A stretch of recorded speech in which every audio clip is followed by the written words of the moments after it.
Eu peço que vocês abram em Atos capítulo 9, nós leremos do versículo de número 1 até o versículo de número 19. Por mais que não leiamos toda a história da conversão de Paulo, nós olharemos para toda a história, porque faremos citações a respeito da continuação desse texto. Mas por questão de tempo, leremos até o versículo 19, tá? Do versículo 1 ao 19, fiquemos de pé e acompanhemos com atenção a leitura da palavra do Senhor. Saulo, respirando ainda ameaças e morte contra os discípulos do Senhor, dirigiu-se ao sumo sacerdote e lhe pediu cartas para as sinagogas de Damasco, a fim de que, caso achasse alguns que eram do caminho, assim homens como mulheres, os levasse presos para Jerusalém. Seguindo ele estrada fora, ao aproximar-se de Damasco, subitamente uma luz do céu brilhou ao seu redor, e caindo por terra ouviu uma voz que lhe dizia: Saulo, Saulo, por que me persegues? Ele perguntou: quem és tu, Senhor? E a resposta foi: eu sou Jesus a quem tu persegues. Mas levanta-te e entra na cidade, onde te dirão o que te convém fazer. Os seus companheiros de viagem pararam emudecidos, ouvindo a voz, não vendo contudo ninguém. Então se levantou Saulo da terra, e abrindo os olhos não podia ver, nada podia ver. E guiando-o pela mão, levaram-no para Damasco. Esteve 3 dias sem ver, durante os quais nada comeu nem bebeu. Ora, havia em Damasco um discípulo chamado Ananias. Disse-lhe o Senhor numa visão: Ananias. Ao que respondeu: eis-me aqui, Senhor. Então o Senhor lhe ordenou: dispõe-te e vai à rua que se chama Direita, e na casa de Judas procura por Saulo, apelidado de Tarso, pois ele está orando. E viu entrar um homem chamado Ananias, impôs-lhe as mãos para que recuperasse a vista. Ananias, porém, respondeu: Senhor, de muitos tenho ouvido a respeito desse homem, quantos males tem feito aos teus santos em Jerusalém. E para aqui trouxe autorização dos principais sacerdotes para prender a todos os que invocam o teu nome. Mas o Senhor lhe disse: vai, porque este é para mim um instrumento escolhido para levar o meu nome perante os gentios e reis, bem como perante os filhos de Israel, pois eu lhe mostrarei quanto lhe importa sofrer pelo meu nome. Então Ananias foi, e entrando na casa, impôs sobre ele as mãos, dizendo: Saulo, irmão, o Senhor me enviou, a saber, o próprio Jesus que te apareceu no caminho por onde vinhas, para que recuperes a vista e fique cheio do Espírito Santo. Imediatamente lhe caíram dos olhos como que umas escamas, e tornou a ver.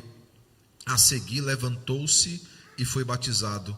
E depois de ter sido alimentado, sentiu-se fortalecido. Então permaneceu em Damasco alguns dias com os discípulos. Oremos ao Senhor.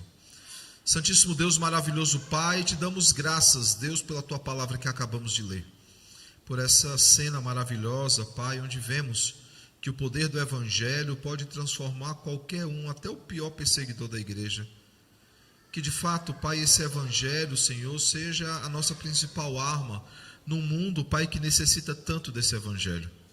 E que a tua palavra, Pai, nos ensine a respeito disso, nos desafie, ensine também ao coração dos nossos filhos, Pai, para que possamos, Pai, como igreja, entender cada vez mais o poder do Evangelho, a importância desse Evangelho e como devemos pregá-lo a toda criatura, Pai.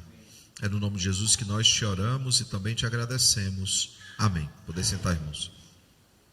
Irmãos, hoje nós meditaremos no tema, transformados para transformar, Eu sempre tenho incitado os irmãos a refletirem sobre isso, Se fosse da vontade do Senhor apenas constituir um reino, apenas chamar súditos, logo após a nossa conversão ele nos levaria aos céus, Ele já nos levaria à sua presença.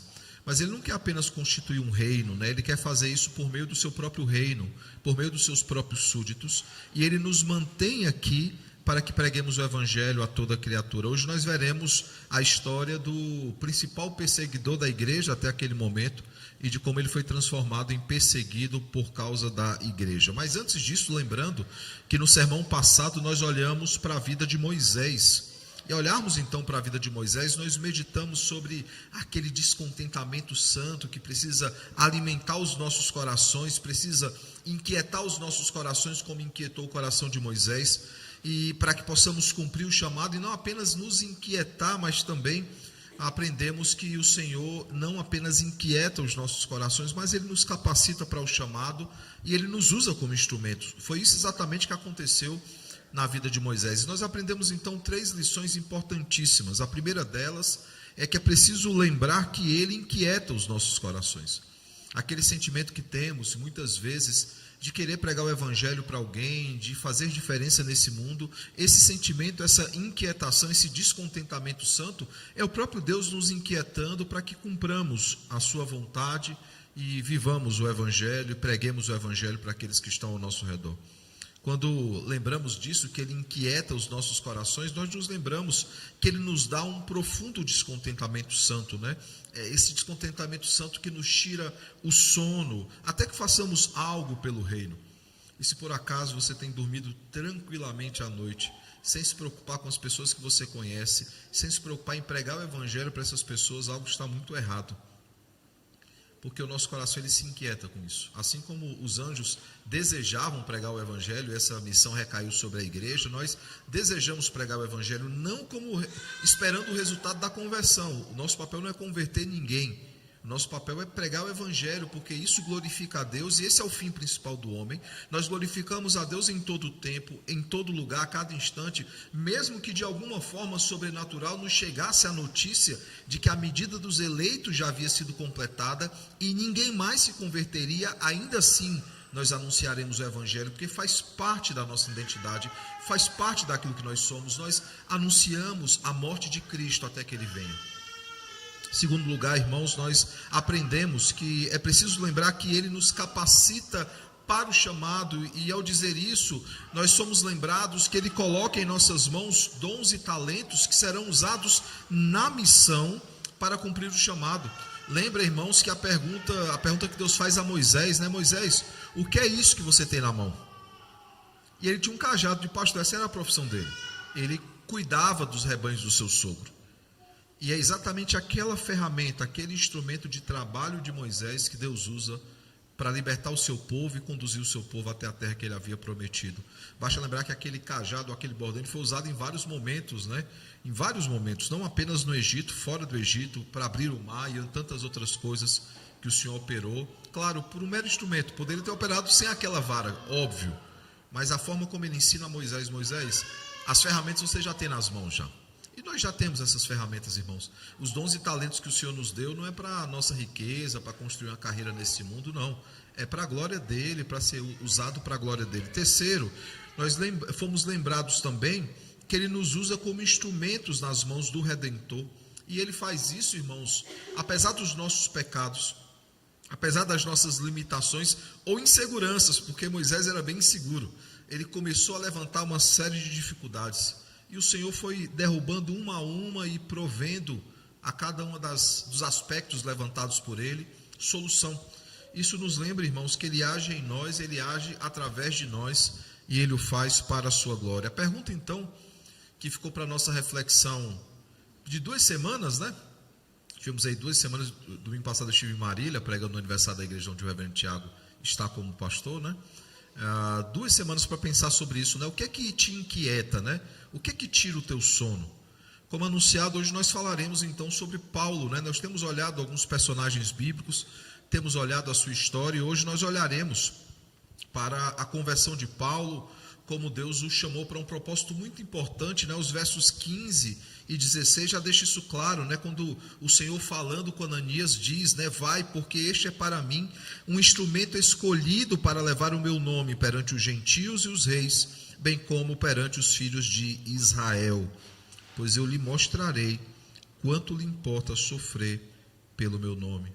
Bem, irmãos, antes de tudo é preciso atentar ou perceber algumas datas bem importantes aqui. Nós temos uma igreja que está em ascensão, nós temos uma igreja que está crescendo, mas ainda não naquele ritmo que se esperava. Por quê? Porque em muito a igreja quis ficar em Jerusalém, a igreja não queria sair de lá.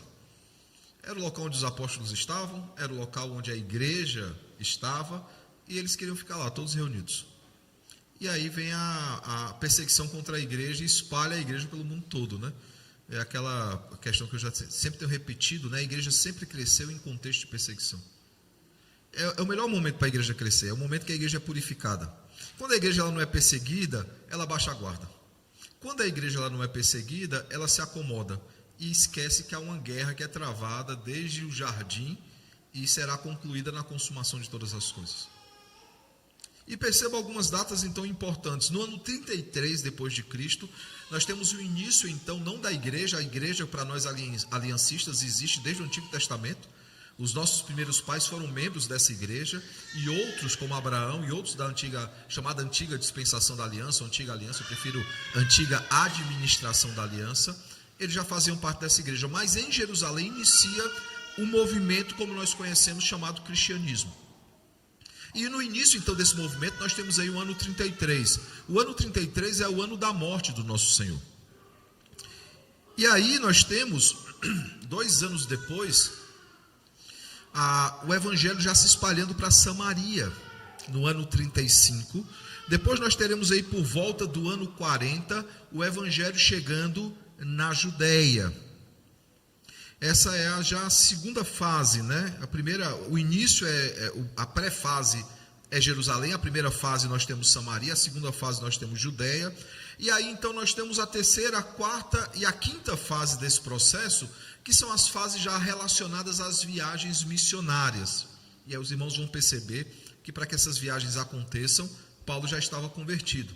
E aí nós temos no ano 48 a primeira viagem missionária, como quando os confins da terra começam a ser alcançados.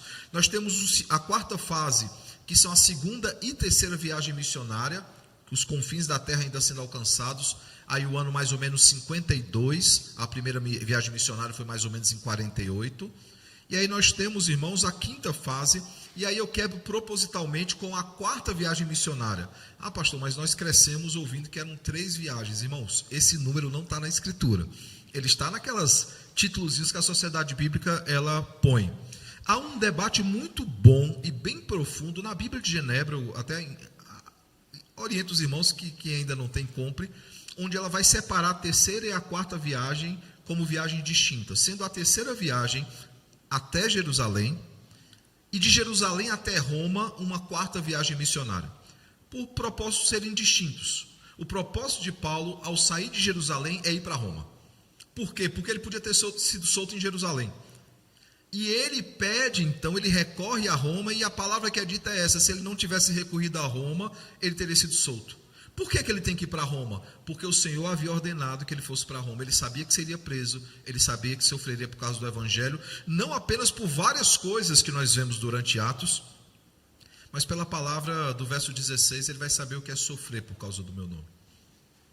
E isso você tem aí, então, a quarta viagem missionária aí por volta do ano 60, que é quando ele escreve as cartas da prisão, que é quando ele escreve as cartas pastorais. Tudo isso, irmãos, vai acontecendo então propositalmente. Lucas, inspirado pelo Senhor, propositalmente tem esse roteiro: Jerusalém, Samaria, Judéia, Samaria, até os confins da terra. Por quê? Por causa daquilo que foi dito em Atos 1:8. Em Atos 1:8 nós temos exatamente essa promessa, né, quando eles perguntam sobre o final dos tempos, as coisas que aconteceriam, os sinais que seriam manifestos. A resposta do Senhor é: e sereis minhas testemunhas, tanto em Jerusalém, como em toda a Judéia, Samaria e até os confins da terra. Atos 1:8. Esse é o roteiro que guia Atos. As histórias correm em torno desse evangelho que vai avançando e vai se expandindo cada vez mais. E isso se deu, irmãos, em meio a muita perseguição, como já dito. Principalmente por meio daquele que era o grande perseguidor da igreja e que se torna aquele que é perseguido por causa da igreja. Nós veremos no sermão de hoje de manhã que isso levanta desconfiança. Os judeus passaram a odiá-lo porque ele traiu o judaísmo. E os cristãos, aqueles que eram do caminho, ainda chamado do caminho, eles não confiavam em Paulo. Imagina, assim como Ananias, você numa reunião, aí vê Paulo entrando. Alguém cochicha: rapaz, ali é o Paulo. Como é que sabiam que era Paulo? Porque Paulo ele não se escondia. Na morte de Estevão ele está lá. Ele está assistindo à morte de Estevão e consentindo com a morte de Estevão. A igreja já ouvia falar daquele homem que era o grande perseguidor da igreja. O fato, irmãos, é que essa manhã eu gostaria de olhar com os irmãos um pouquinho para a biografia de Paulo, para que a partir da biografia de Paulo nós não entendamos apenas o seu ministério, mas a sua bibliografia, aquilo que ele escreveu, passa diretamente pela obra que o Senhor fez na vida dele, antes mesmo da conversão. Porque nós veremos que ele era um vaso importante, um instrumento importante nas mãos do Senhor, porque Deus havia o preparado desde antes do nascimento. Toda a preparação rabínica que ele tinha recebido, cada detalhe que ele havia aprendido aos pés de Gamaliel, seriam necessários e importantíssimos para o avanço do Evangelho. Basta lembrar, irmãos, que o grande sistematizador, o grande teólogo daqueles dias é Paulo. É Paulo que sistematiza o que nós conhecemos como a doutrina da justificação pela fé somente, motivo que levou no dia 31 de outubro, já a próxima sexta, e aí já fica o convite a todos a estarmos aqui para celebrarmos os 508 anos da Reforma. Sei que é uma sexta-feira à noite, colocamos para as 20 horas para facilitar a vida dos irmãos, e comemoraremos também a chegada nossa aqui nesse endereço, há 90 anos atrás. Então, no dia 31 de outubro, Lutero afixou as 95 teses, e uma das teses centrais de Lutero era a justificação pela fé somente. O grande sistematizador desse pensamento foi Paulo. É Paulo que sistematiza ainda mais a chamada doutrina da adoção. E aí fica também o desafio, assistam o Bússola de sexta-feira agora que passou, onde nós aprofundamos a questão da doutrina da adoção, uma das doutrinas mais caras para nós reformados, e talvez aí a cereja do bolo, ou a grande coroa da doutrina da soterologia, ou a doutrina da salvação. O fato, irmãos, é que Paulo ele foi transformado pelo Senhor. Olhando aqui para o texto, é importante saber algumas datas. Eu tenho falado de algumas datas aqui para que os irmãos fiquem atentos. Possivelmente Paulo nasceu no ano 5º depois de Cristo. E ele começa então os seus estudos, como qualquer judeu começaria, no Bar Mitzvah, quando ele se torna maior ali e passa a ser ensinado por um rabino. Ele é ensinado por Gamaliel, e possivelmente no ano 35 ele concluiu seus estudos e começou o seu trabalho no Sinédrio. Por que é tão precisa essa data? Porque com 30 anos os jovens judeus eles começavam no Sinédrio, e algumas coisas eram exigidas: ter 30 anos, ser casado. Por isso a discussão se Paulo foi casado ou não, se ele era viúvo, se a esposa o abandonou por causa da sua conversão, e tantas outras discussões. O fato é que possivelmente ele era casado. Não é à toa que o próprio Jesus começa o seu ministério com quantos anos? 30 anos. Porque era a idade que um rabino começava o seu ministério, porque ele havia concluído os estudos. E sim, há essa discussão se Jesus seguiu o ofício do pai de carpinteiro, ou se ele foi preparado numa escola rabínica. Há muitos indícios que apontam para a escola rabínica, ele ser chamado de rabi, ele poder ensinar no templo, nas sinagogas, ele ter autoridade para isso, porque não qualquer pessoa que iria lá na frente ler um texto bíblico. Mas claro, Jesus não foi casado, logo ele não poderia fazer parte do Sinédrio, como nós bem sabemos, mas isso é possivelmente discussão para um outro dia. O ano também que se acredita, irmãos, que ele passa pela sua conversão logo após ele concluir os estudos e ele ter autoridade para passear por aí como um representante legal do Sinédrio, a ponto de pedir cartas, de chegar no Sinédrio e pedir cartas ao sumo sacerdote para que a igreja fosse perseguida, inclusive em Damasco. Possivelmente já no início do seu ministério rabínico, o Senhor já o alcançou ali na estrada de Damasco. É necessário lembrar, irmãos, que já fazem 2 anos já que Jesus havia morrido. Jesus havia morrido ali no ano 33 depois de Cristo, e Paulo ele se converte aí possivelmente 2 anos após a morte. Por que é importante lembrar disso? Porque se eu digo apenas que Paulo se converteu no início do seu ministério rabínico, talvez você chegue e fale assim: mas não deu tempo de fazer um estrago tão grande, Ou a igreja não avançou tanto assim. Mas já havia 2 anos que Jesus havia sido assunto aos céus, e 2 anos essa igreja ela estava aí começando a se espalhar. E é justamente com a morte de Estevão que esse evangelho ele se espalha, como nós ouvimos já essa manhã e já vimos em Atos. Após a morte de Estevão, esse evangelho se espalha, começa a se espalhar pelo mundo inteiro, pessoas fugindo da perseguição e levando o evangelho para outras pessoas. É importante também lembrar, irmãos, que a conversão de Paulo ela é registrada em 2 outros momentos. Nós temos Atos 22, de 4 a 16, Atos 26, de 12 a 18, quando ele, dando testemunho a respeito da obra que Deus havia feito na vida dele, ele comparecendo diante das autoridades, ele testemunha como o Senhor havia alcançado ele na estrada de Damasco, e nos traz ainda mais detalhes que não há como, infelizmente, aprofundarmos pelo tempo. Mas eu sugiro que os irmãos depois leiam e olhem como esses textos eles se completam, e possivelmente, ao ler esses textos, vocês lembrarão aquilo que Jesus disse aos seus discípulos, ali no sermão escatológico de Marcos, né, o texto registrado em Marcos, nós veremos que ele diz o seguinte: e vocês comparecerão diante dos tribunais, e vocês não precisam se preocupar com o que irão falar, porque eu falarei através de vocês, e como Deus falou através de Paulo. O fato, irmãos, é que Paulo, de fato, ele se torna um instrumento precioso nas mãos do Senhor, como Deus já havia dito a Ananias. Esse Paulo, que nasceu numa cidade gentílica, né, a cidade de Tarso, tanto que ele é conhecido como Paulo de Tarso, ou Saulo de Tarso, né, referindo-se ao seu nome romano e ao seu nome judeu, mas ele foi criado em Jerusalém. Nós vemos isso no capítulo 22, em Atos 22, verso 3, no segundo relato a respeito da sua conversão, ele afirma isso: eu fui criado em Jerusalém. Por que ele foi criado em Jerusalém?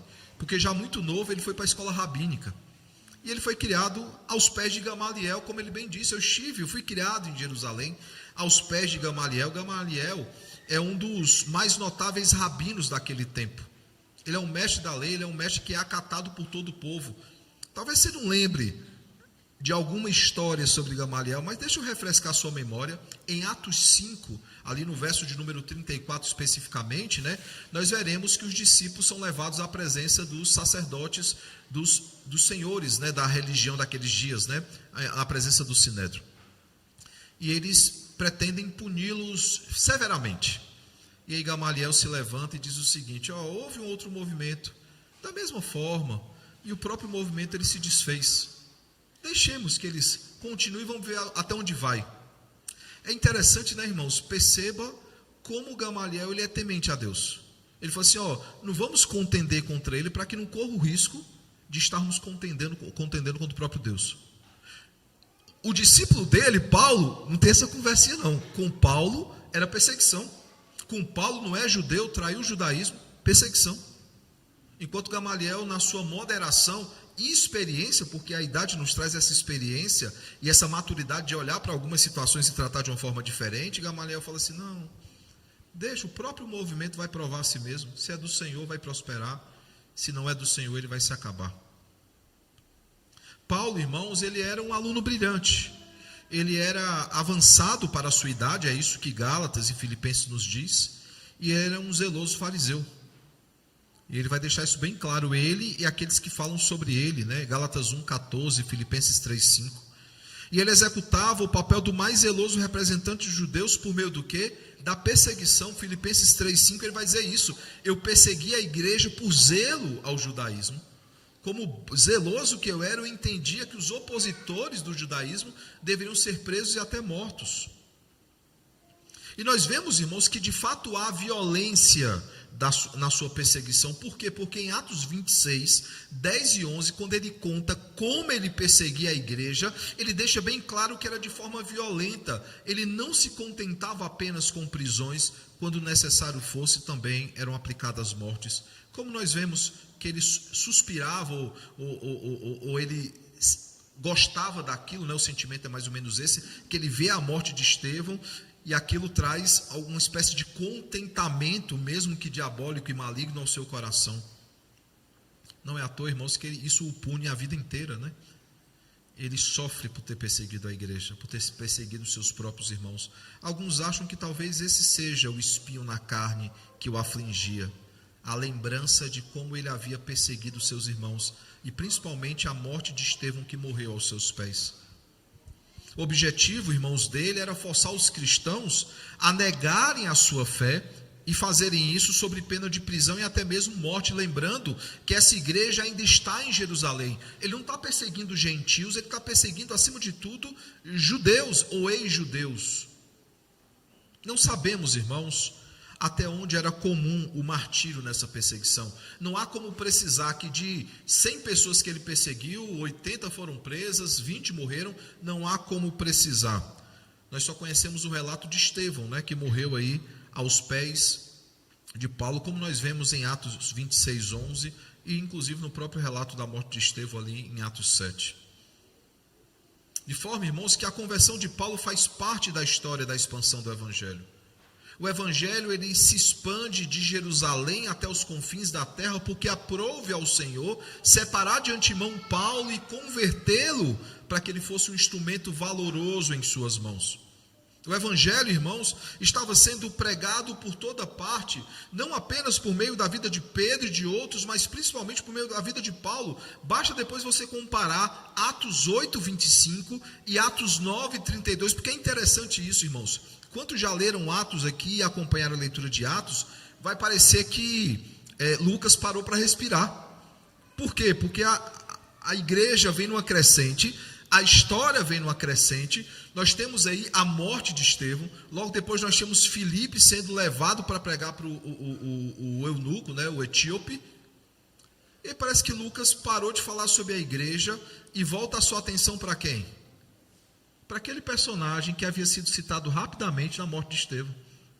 É interessante porque ele joga lá a cimentinha, né, para você ficar pensando nesse personagem. Aqueles que acompanham livros, que leem, que assistem filmes, quando algum personagem, alguma coisa é jogada e você fala assim, mas espera aí, vai voltar para esse assunto ainda?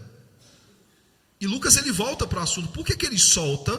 Porque ele mostra, espera aí, enquanto a igreja está crescendo, porque até então era só boas notícias, ela começa também a ser perseguida. E aí joga o nome lá de Saulo. Parece que é um personagem, quem está lendo a história pela primeira vez, é impossível ninguém conhecer a história de Paulo, mas, digamos que alguém não conheça, vê lá o nome de Saulo, beleza. Não vai mais voltar. Aí no capítulo 9 abre falando de quem? Do mesmo Saulo.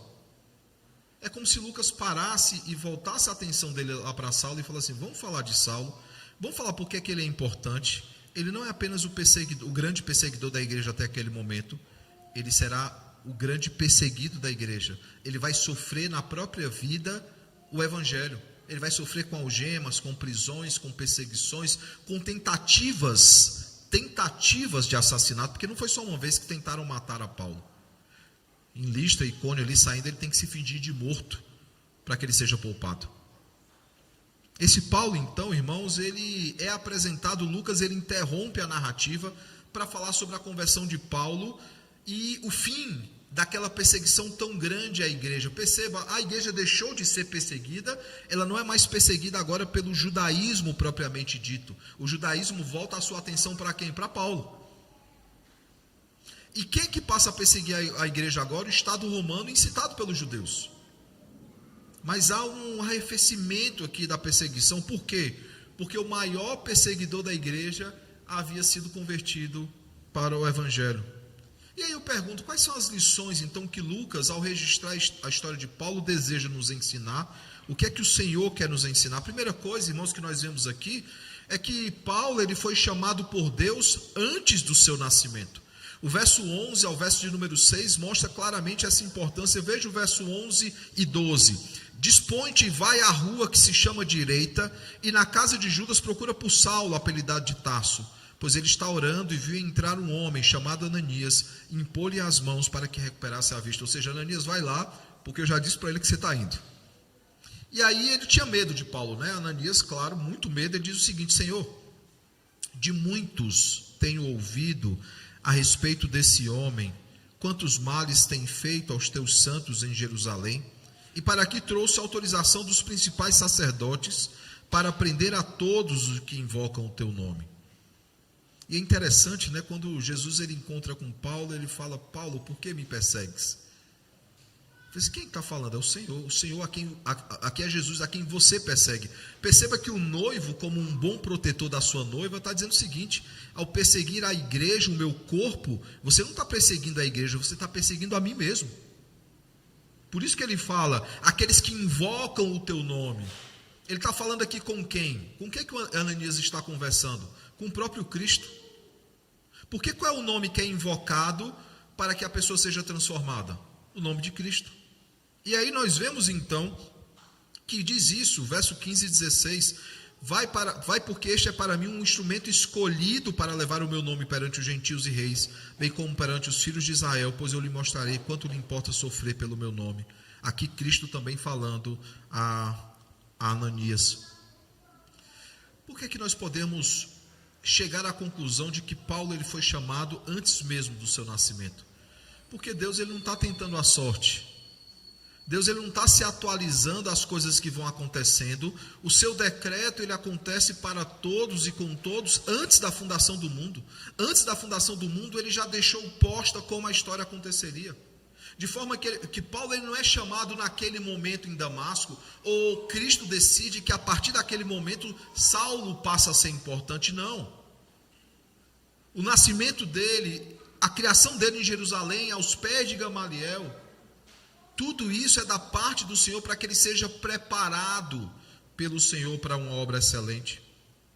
E lembre, irmãos, a conversão de Paulo, ela enfraqueceu a perseguição contra a igreja e ela fortaleceu o avanço do evangelho. É isso que é afirmado em Atos 26, 20, a respeito da conversão de Paulo.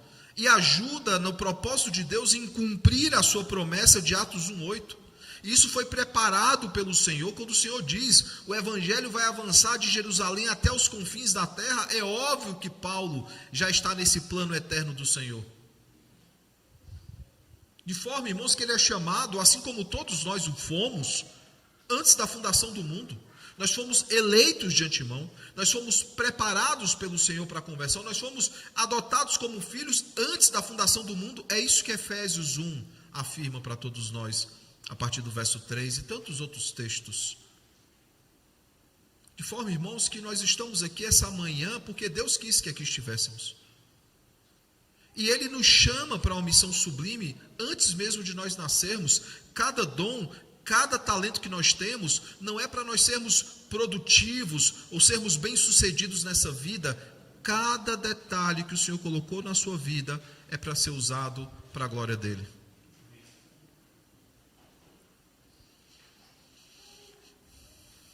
Deus chamou a Paulo antes do seu nascimento, Ele chamou a todos nós antes do nosso nascimento, para cumprirmos a sua vontade, não apenas para sermos salvos por Ele, mas para sermos instrumentos nas suas mãos.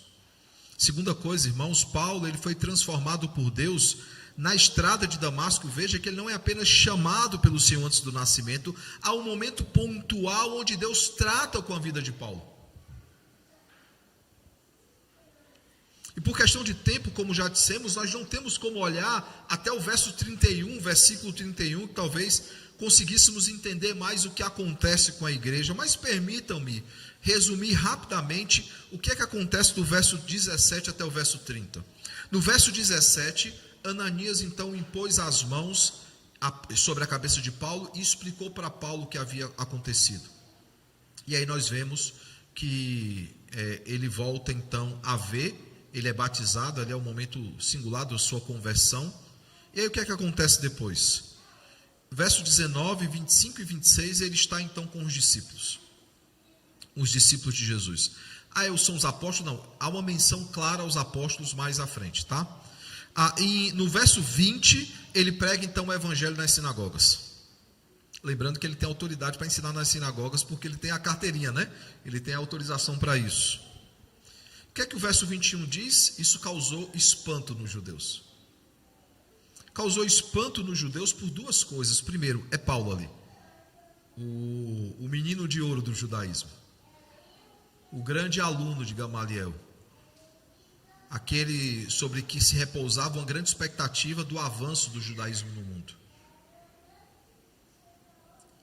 Mas não é apenas espanto porque é Paulo, espanto pelas coisas que ele dizia. Ele afirmava que Jesus era o Cristo, e ele começa a convencer judeus. O verso 22 diz isso. E os judeus que haviam tramado a morte de Jesus, e aqui não é nenhum antissemitismo, há um momento da história onde os judeus são usados pelo Senhor nesse propósito, e eles não devem ser condenados por causa disso, né? Como alguns tentaram na história. Os judeus então, depois de tramarem a morte de Jesus, achando que haviam resolvido a situação, eles passam a tramar a morte de quem? De Paulo. Versículo 23 e versículo 24. Os discípulos então ajudam na fuga de Paulo, verso 25, a segunda vez que ele encontra com os discípulos. E aí ele está satisfeito com isso, irmãos? A sua vida foi poupada? Não, ele quer pregar o evangelho. E aí no verso 26 ele prega em Jerusalém. E aí não é que lembra a história de, eu creio que o reverendo José Manuel da Conceição se valeu disso para fazer o que ele fez. Quem não conhece a história do reverendo José Manuel da Conceição, de onde veio o nome JMC do nosso seminário, ele foi padre por muito tempo. E depois de ter sido alcançado e transformado pelo evangelho, ele teve um propósito na vida dele: voltar em todas as cidades onde ele havia anunciado aquilo que era a fé católica romana. Ele ia voltar em cada cidade e ele ia pregar o evangelho para cada uma dessas cidades, para desfazer o mal que ele havia feito. O reverendo José Manuel da Conceição morreu praticamente como um indigente, porque ele não parou de pregar o evangelho. Ele não queria noites de sono tranquilas. Ele não queria parar de andar. Ele andava. Conta a história que ele saiu do Rio e veio parar em São Paulo, né? Alguém já andou do Rio para São Paulo? Ele andava pregando o evangelho. Paulo, ele tem essa preocupação, ele não está preocupado com a vida dele. Por quê? Porque ele quer voltar em Jerusalém, ele quer anunciar a Cristo, aquele que ele perseguiu. E ele diz então, verso 26, que ele voltou a Cristo. E aí nós temos uma segunda reação. Se os judeus ficaram espantados com aquele Paulo convertido, no verso 26 nós vemos que após a pregação de Paulo, os cristãos temem a Paulo. Falam assim, esse é o Paulo que matou Estevão.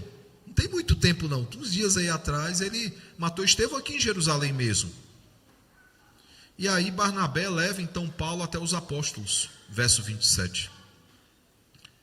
Paulo está satisfeito com isso, irmãos? Com essa perseguição dos judeus e essa desconfiança dos cristãos? Não.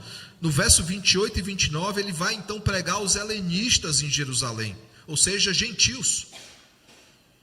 E esses helenistas então procuraram tirar a vida de Paulo. Veja aí, irmãos, os judeus queriam matar Paulo, a igreja não confiava em Paulo, e gentios que ainda não eram convertidos queriam matar Paulo.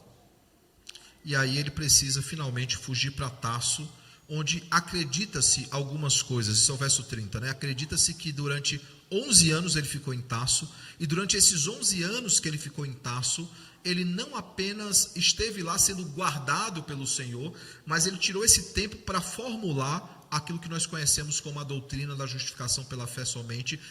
Foi dali que ele revisitou os textos antigos do Antigo Testamento e passou a entender como o Antigo Testamento sempre falou a respeito de Cristo e da promessa do Senhor, como ele afirmará em Gálatas 3, dizendo que o verdadeiro herdeiro de Abraão é Jesus Cristo.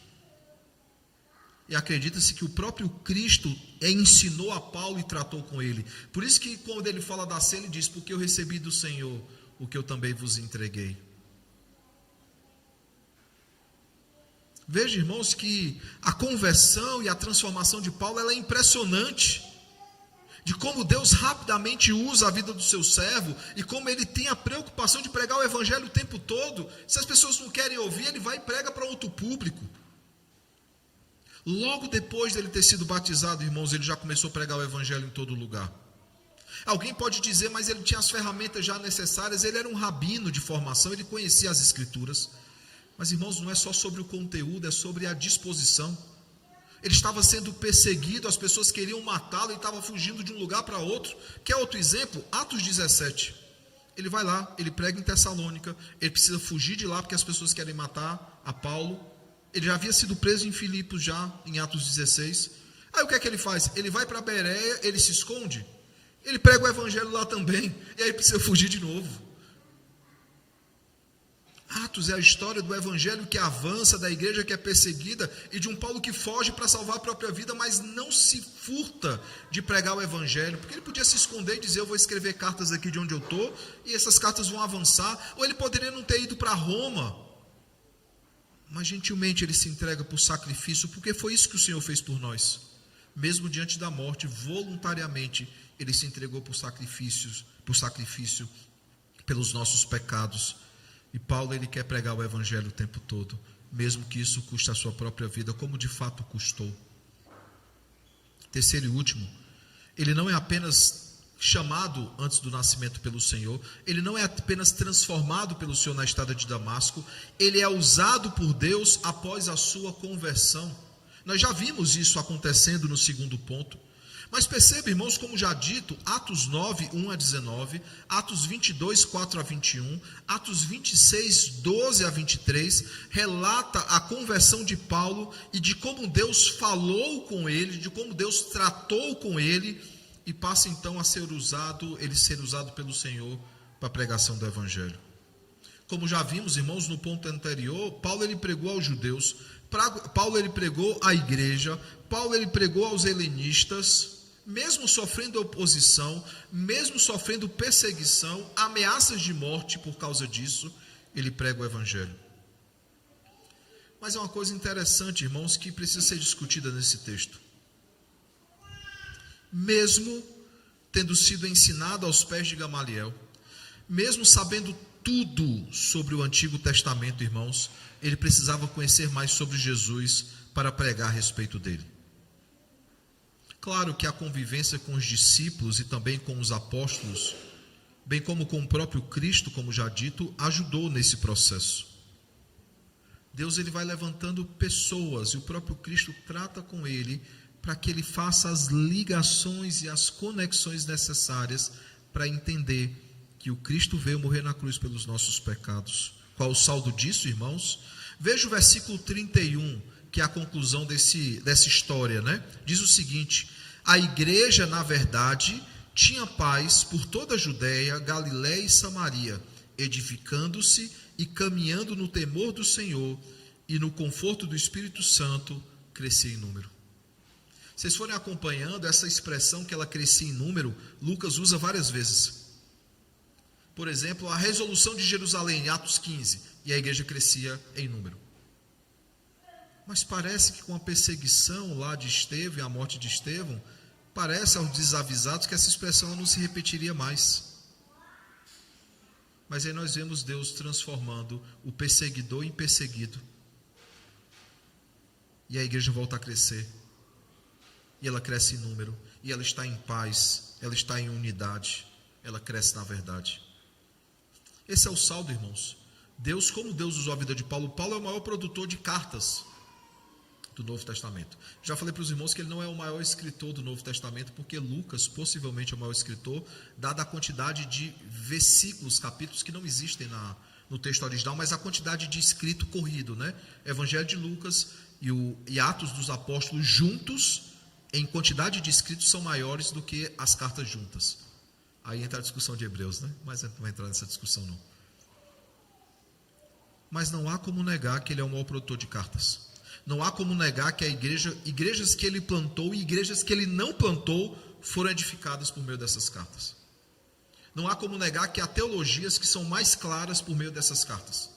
Não há como negar, por exemplo, que nós entendemos que o casamento é uma parábola sobre Cristo e a igreja, porque Paulo em Efésios 5 diz isso. Não há como negar os mandatos criacionais que são conhecidos por causa daquilo que Paulo escreveu.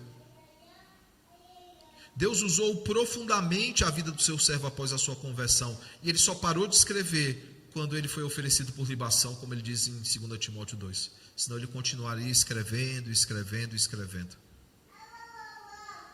Esse homem, irmãos, que poderia ter sido a grande estrela do judaísmo, ele entendeu que tudo isso era refúgio, tudo isso não era nada diante daquilo que seria sofrer por causa do Evangelho. E como Jesus disse, ele vai saber o que é sofrer por causa do Evangelho.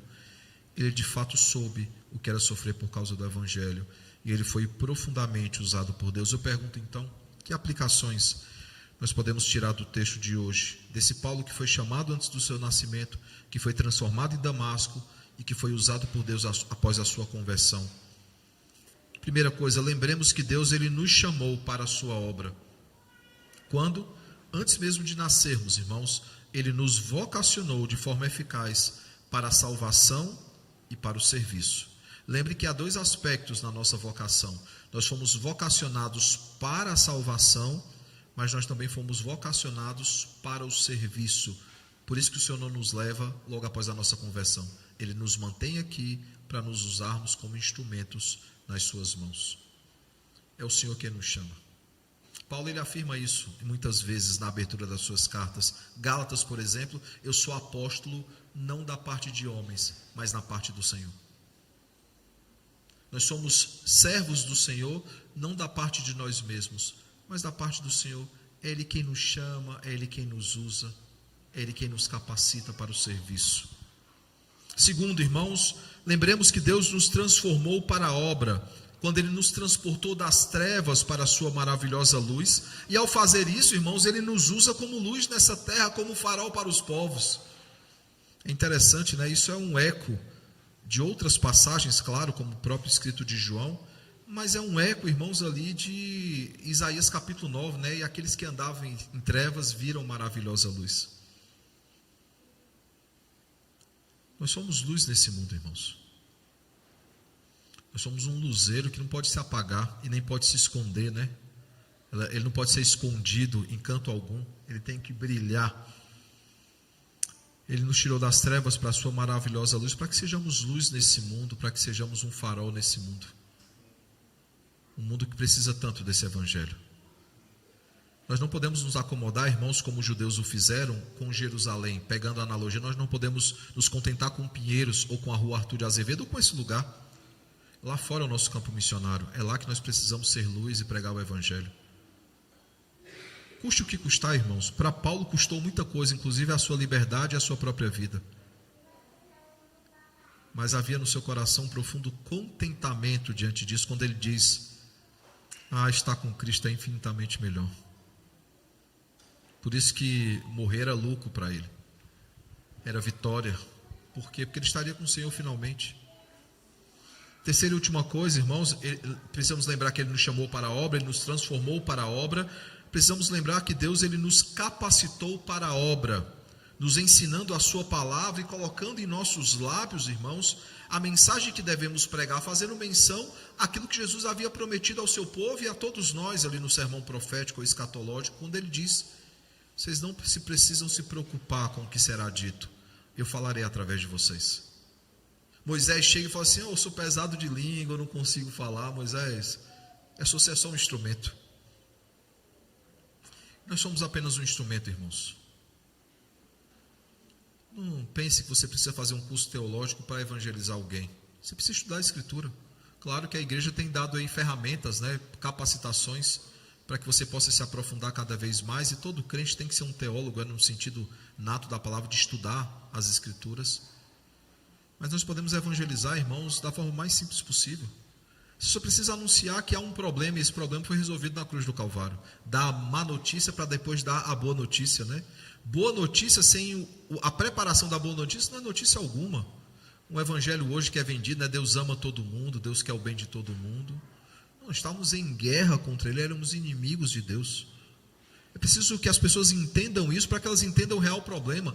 Vai no médico, ele vai te passar um remédio sem você entender por que você está doente. Você não vai tomar aquele remédio. Você vai chegar e vai dizer: talvez não seja tão importante tomar esse remédio. Por quê? Porque talvez não esteja com nada. Mas o médico vai lá, ele diz o que é que você tem, ele mostra os exames. Se você não tomar esse remédio, vai terminar ruim para você. Nós precisamos, irmãos, lembrar que é Ele que nos capacitou para anunciar esse evangelho. E eu pergunto então, qual o nosso papel, né? Por que é que nós estamos aqui? Que o bom e eterno Deus, irmãos, que nos chamou de antemão, né, e nos transformou, que Ele continue, irmãos, a nos capacitar, que Ele continue, irmãos, a nos usar como instrumentos poderosos na mão do Redentor, pois nós fomos transformados para transformar. Mas não nos esqueçamos, irmãos, é importante sofrer por causa do Evangelho. Isso não vai deixar de acontecer com ninguém. Aqueles que vivem piedosamente serão perseguidos. Essa é uma das palavras finais de Paulo, ali no capítulo 3 da segunda carta. Os que querem viver piedosamente serão perseguidos. E mesmo que não haja uma perseguição física, irmãos, ou espiritual, há para o próprio corpo que se deteriora. Nós passamos por sofrimentos nessa vida, nós adoecemos, nós envelhecemos. Isso é o ciclo da vida. Por causa do pecado, sim. Mas estar nesse mundo é sofrimento. esse sofrimento só se findará quando estivermos na presença gloriosa do Senhor, ou quando Ele voltar para buscar a sua igreja. Até lá, irmãos, é trabalho. Trabalho e trabalho, nós não descansamos, nós não baixamos a guarda, nós continuamos trabalhando pelo Senhor.